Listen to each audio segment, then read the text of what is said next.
સુરત ગ્રામ્યમાં રિક્ષા ચાલકો હડતાલ પર ઉતર્યા છે, ત્યારે કડોદરામાં 50થી વધુ રિક્ષા 4 રસ્તા ખાતે મૂકી દેવામાં આવી છે।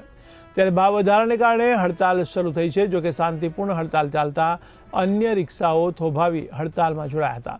ત્યારે રિક્ષામાંથી પેસેન્જરોને કાઢી રિક્ષા હડતાલમાં જોડાઓ, નહીં તો રોડ જામ થશે તેવું પણ કહેવામાં આવ્યું છે। તો ટ્રાફિક પોલીસે અનેકવાર સમજાવવા છતાં મામલો ગરમાયો હતો। ત્યારે હડતાલ મામલે અન્ય યુવકે રિક્ષા ચાલકને ઉશ્કેરી પોલીસ સામે બોલાચાલી કરવામાં આવી હતી, જેના દ્રશ્યો પણ સામે આવે છે।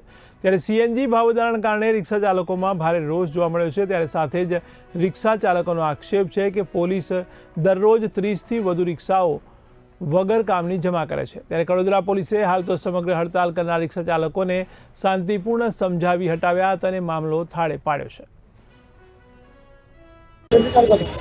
નમસ્કાર મિત્રો, તમે જોઈ રહ્યા છો બી ઇન્ડિયા। જ્યારે હાલ વાત કરીએ તો પેટ્રોલ ડીઝલના ભાવ બાદ કહી શકાય તો સીએનજીમાં ભાવ વધારાને કારણે પ્રથમ રિક્ષા જે છે તે હાલ થામી છે। કડોદરા 4 રસ્તા કાંઠે કહી શકાય તો હડતાલનો પ્રયત્ન જોવા મળી રહ્યો છે। સીધા દ્રશ્યો બતાવવાના પ્રયત્ન કરો તો સીધા જોઈ શકાય છે કડોદરાથી સુરત જતોનો જે મુખ્ય માર્ગ છે ત્યાં હડતાલ જોઈ શકાય છે। લોકોને જે છે પ્રત્યેક રિક્ષા ચાલકો જે છે તે ક્યાંક ને ક્યાંક થોભી ગયા છે તેવું લાગી રહ્યું છે। હાલ રિક્ષા આપણી સાથે છે, એમની સાથે વાત કરવાનો પ્રયત્ન કરશું।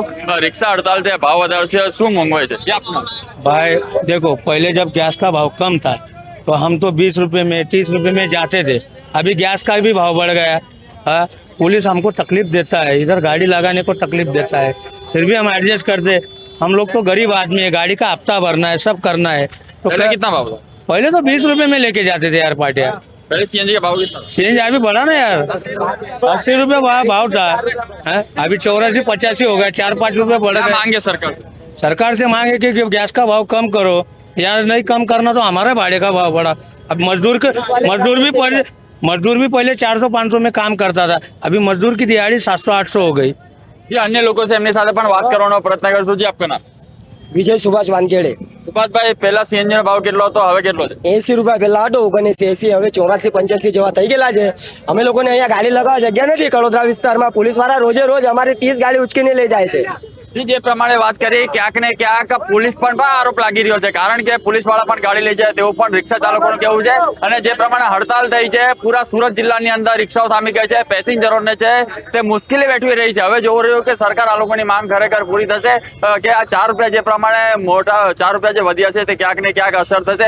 અન્ય લોકો આપણી સાથે એમની સાથે વાત કરવાનો પ્રયત્ન કરું। આપનું નામ? मेरा नाम प्रमोद पाटिल है। मैं रिक्शा एसोसिएशन का हेड हूँ। પ્રમોદભાઈ, રિક્ષાઓ થામે છે, ક્યાંક ને ક્યાંક પેસેન્જરોને હાલાકી ભોગવી પડી છે, શા માટે? એ તો રિક્ષાનો ભાવ વધી ગયો, ગેસનો સીએનજી નો ભાવ વધી ગયો છે, બરાબર। એ તો પેટ્રોલ ને ડીઝલમાં પણ વધ્યો છે, પણ સાહેબ હવે જે ગેસનો ભાવ વધ્યો છે તો સીધે કમાઈ ઉપર જ અસર થવાનું છે। કડોદરાથી સુરતનું કેટલું ભાડું લેવું?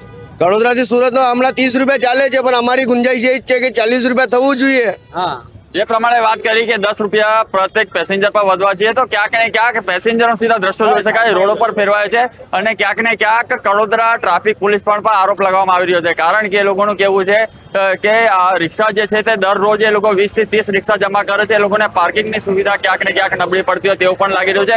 પરંતુ આ ભાવ વધારાના કારણે પ્રત્યેક પેસેન્જરો છે તે લોકોને મોટી હાલાકી ભોગવી પડી રહી છે। તો બીજી તરફ વાત કરીએ કે જે પ્રમાણે ભાવ વધ્યો છે, આ લોકોની માંગ ખરેખર પૂરી થશે કે પણ આ લોકો જે છે તે હડતાલ પર ઉતરશે અને ક્યારે આનું પરિણામ આવશે તે પણ જોવું રહ્યું। કેમેરામેન અજય જયસ્વાલ સાથે રિપોર્ટર કૃષ્ણ સોની, બી ઇન્ડિયા, કડોદરા।